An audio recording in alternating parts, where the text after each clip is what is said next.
Yeah.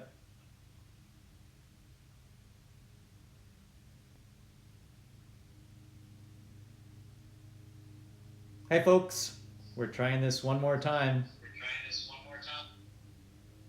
You're probably wondering what I was doing, kind of just miming this whole thing. But just so you know, I started out with saying this isn't one of those cheesy Zoom backgrounds. That's actually my downstairs area where, when I'm on my treadmill, which I don't like to be on very often, I want to be able to look at the stuff I like to be running on when I'm out doing ultras, and so that's the reason for the background. Anyway, I want to take you quickly around the world to give you a quick update, which is what I was trying to explain to you before. So thanks for hanging on and catching the second round of this. Having a chat this morning with all of our tech center general managers, understand different parts of the marketplace and maybe a few things you can maybe glean from that. Let's start in China. China, having gotten into this whole mess sooner than the rest of us, is obviously coming out of it sooner.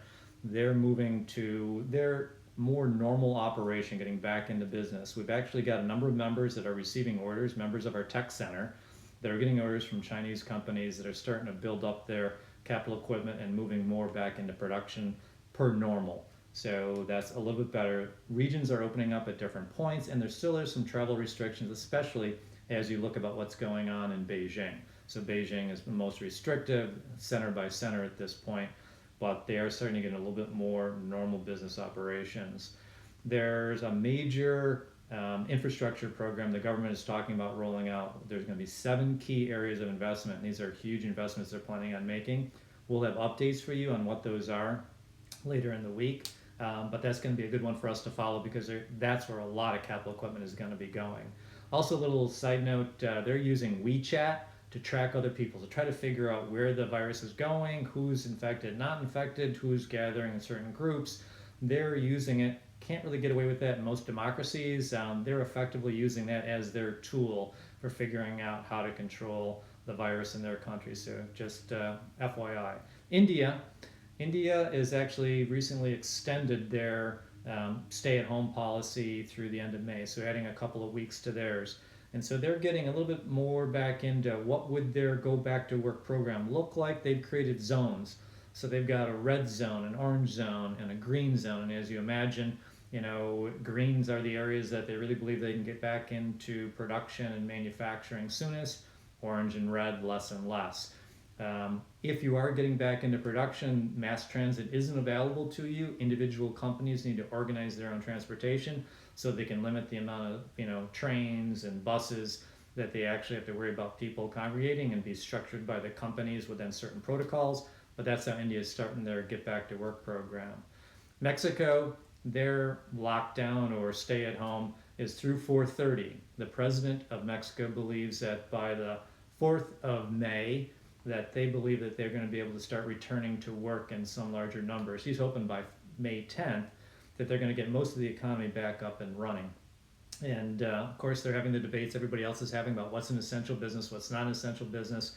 But they're starting to get more and more into that category that fits what we do for a living in manufacturing technology. And there's been a really interesting big growth sector happening in medical. There's always been some medical there that is really ramping up, and there's more medical looking to bring their manufacturing capacity build up into the Mexican area. So that's one to also take a look at if you're down there doing business or to expect that happening in the future. Europe, one of the things I kind of see interesting in talking with Hubert there is Renault. Renault's got a facility in Romania that's largely automated, so one that they put a lot of investment in.